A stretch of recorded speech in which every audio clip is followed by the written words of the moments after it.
the network for the AV industry. What are you listening to? This This is AV. This is AVNation. This is AVNation.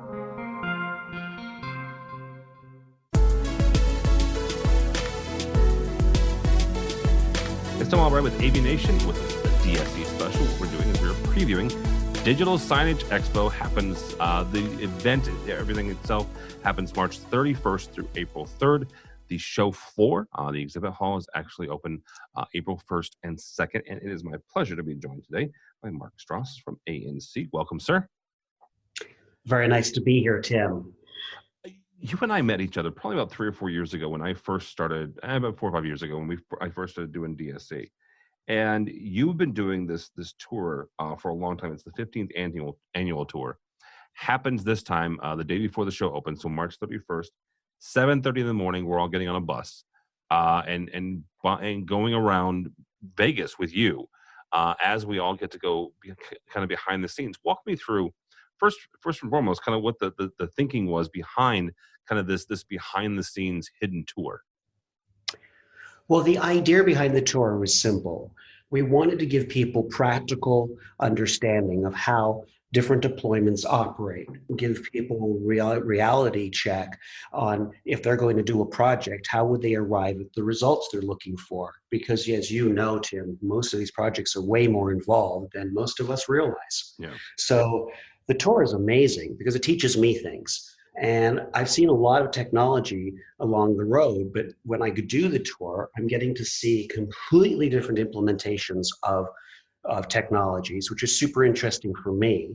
And what I try to do with the tour is talk about it first of all, we start with a little speech in which I highlight what people should be looking at during the tour and what questions they should be asking themselves as they go through these venues. And I think it is a really cool public service in the digital signage industry to really ask these questions in general to the whole industry. Well, it also gives folks kind of a context, those questions do, of the stuff that they're seeing, both the front end, but also the back end, to see how some of these really fantastic displays and deployments are put together. Exactly. For example, the Fremont experience. If you're not really paying attention, you won't realize that they're cutting LED panels with custom cutouts so that they can put the pylons through the LED, because they have this canopy of LED. If anyone's never seen it before, think of it as like an umbrella of LED above your head, and it's 3 or 4 city blocks long. But they have done things now where they have absolutely customized modules by literally fusing the module around the structure, which is extremely high tech. And these are things I will point out in the speech. All right, so you mentioned the Fremont experience. What else are we going to be seeing on the tour here on March 31st? Blackfire Innovation Labs at the University of Las Vegas is a really cool part of the tour, in which they're going to see how Las Vegas is, the university has actually signed up with Caesars, and they are actually sharing the research with other companies like Panasonic and others. And they're putting in live labs, like, for example, a hotel room. This is a Panasonic demonstration where you can go in and look at a modern hotel room as opposed to a present hotel room. And they can actually live in the room, try out the gadgets, see if the gadgets really work. Very cool stuff. They also have live slot machines that you can play on to get the full user experience, all the way to LED video boards or video walls that you would, for example, have in the sports books. Yep. And that way you can see the viewing distances of the panels to see what is the correct font, what is the correct size.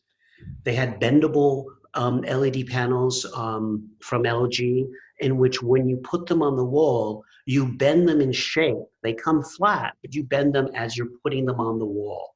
I think that's an incredibly cool highlighted item, because I don't think most people realize that this new art form of seeing bent LED occurs on site. And they're able to show it in kind of a real world, almost a real world lab. Ditto. And yeah, very cool. You mentioned sportsbook. I'll kind of turn the corner with this.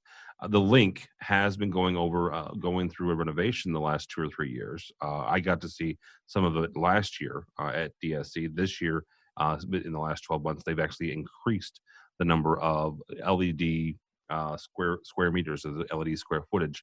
Talk for a second about your take on what the link is and what we'll see behind the scenes on this tour.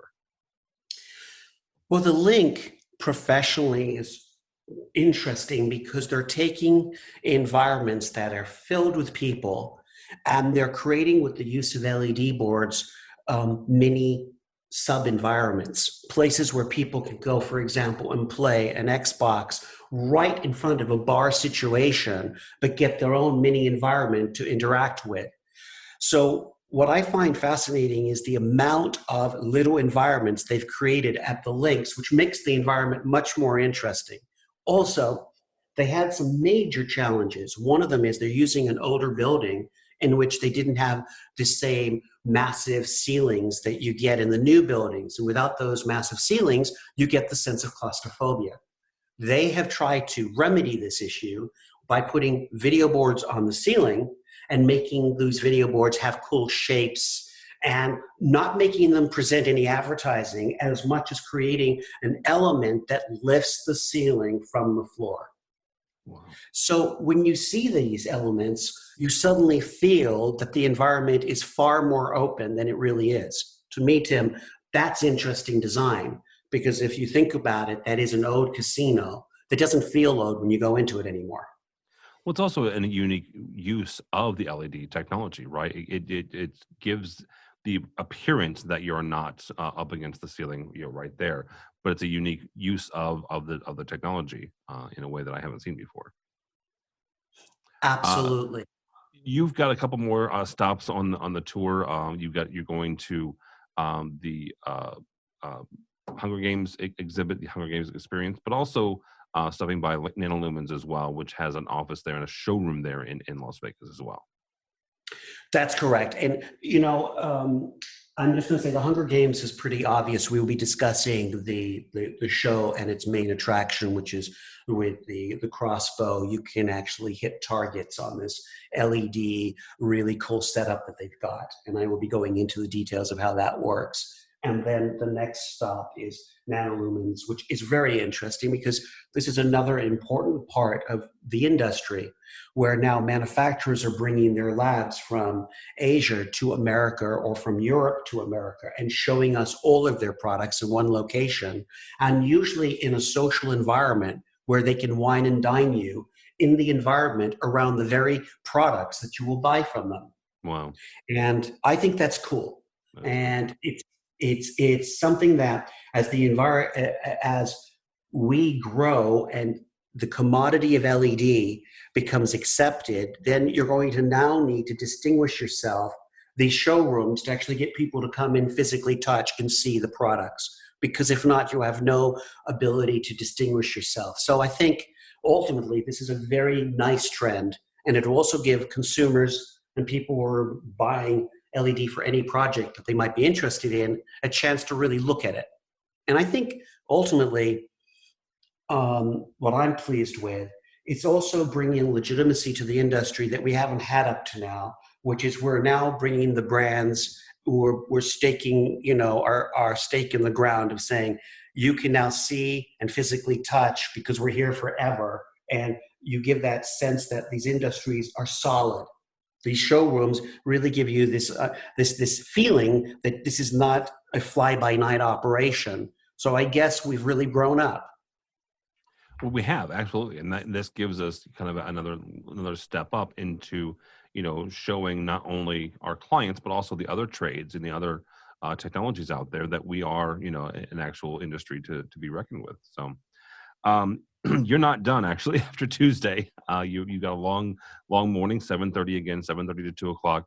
You get to hang out with Mark on the tour, the behind the scenes tour of the digital signage kind of guided tour that he's doing. In addition to that, you're also doing a session on April 2nd, that Thursday. It's at 2:30 in the afternoon, talking about making the spaces work. for the clients. And part of that panel is going to be one of your clients and one of ANC's clients, the Cleveland Cavaliers. Talk about that session and what people will come away with. Well, Mike Coonley, their Chief Information Officer, will be coming in to DSC to talk about his experience of building a very interactive experience at the Cleveland Cavaliers. And what I'm excited about for DSC is this allows us to bring in high-profile clients that are not just distinguished in what they do, but they make choices with deliberateness that I think needs to be highlighted. And the Cleveland Cavaliers have always pushed us to really make incredible strides in our products and in our services. And so the Field House project, for me at least, has been thrilling because, for example, Tim, we have more LED pixels in just a tunnel there compared to what we did at the World Trade Center just a few years back. And yet the World Trade Center is many more feet. And I think it's like the tunnel is 54 feet and the World Trade Center is like 275 feet. So that kind of shows you the evolution of pixels getting smaller and smaller and smaller. The resolution keeps going up. And for us, the challenge is to keep those pixels lit up. So what is neat is that ANC so far has built a system that allows us to have this virtual resolution so we can keep up with what the Cleveland Cavaliers want to do creatively. And the team from our side that will be speaking, from our CEO to our Senior VP of Operations, will highlight what goes in from ANC to make these projects sing and please our clients and our fans. And the truth is, it is an absolute all-encompassing affair to highlight and make boards of 16 million pixels plus light up. Yeah. Well, and to talk about that for a second, you mentioned your fans, but also their fans, right? You were almost an extension of the team, an extension of your clients at that point, because you have to make sure that their fans are as satisfied and are as engaged each and every night. Absolutely. Our job is not to provide LED boards to, for example, the Cavs. Our job for the Cavs is to make it the best place in Cleveland to go to take your family for a night out. Wow. Yeah, that's a really great point. Yeah. That's what our mission is. Everything else is just gravy. And for me, my challenge is to bring all these technologies together to create security and to create the very best visual experience we can for our fans. I want you to talk about that for a second as we kind of wrap up here. You mentioned to create security. Why is that such a big deal? And why is that such a big concern nowadays with digital signage? That question is one that keeps me up at night. Why is it such a big deal? Because unfortunately, just last year, some of our major clients were hacked. Yeah. And our software has so far been able to keep the bad guys out. But the truth of the matter is, one day we will lose a battle, not the war, but we will lose the battle. And Tim, for me, what's hard about this is it only takes one breach of our security to create a breach of faith with fans. Yeah. And I think that's a tremendous responsibility for any caretaker of digital content to have on their shoulders. And anyone who takes that lightly is playing with fire. Because I used to, when I first got into digital signage in 2K, and now where we are 20 years later, have realized for being burnt and along the journey watching and witnessing what the security and the hackers are capable of doing, to know now that naivety is not a good excuse. You have to be preemptive, and you have to get in there, and you have to put tools in place that slow down these bad guys from actually taking over the science. And that's all we're trying to do. We don't think we can prevent attacks, Tim. We just want to slow them down. Yep, absolutely. Absolutely. All right. Again, you can go hang out with Mark on March 31st from 7:30 a.m. to 2 p.m. Along with the behind the scenes tour, the 15th annual as part of Digital Signage Expo. Also, go watch his session on making the spaces work for the clients. Thursday, April 2nd, 2:30 p.m. Mr. Strauss, I appreciate your time. Mark, if somebody wants to get a hold of you or get a hold of ANC, how do they do that? An easy way for them is to go to the website at anc.com. All right. anc.com. Again, to hang out with Mark or just to go check out the latest in digital signage, you can go by DSC's website, digitalsignageexpo.net, digitalsignageexpo.net. Sign up for Mark's tour. Again, that is March 31st at 7:30 a.m. or check out all of the sessions and register for the show. All of that and more at digitalsignageexpo.net. For us, for AVNation, go by our website, avnation.tv. You'll find programs like this as well as coverage of DSC 2020 on our website. All that and more at avnation.tv.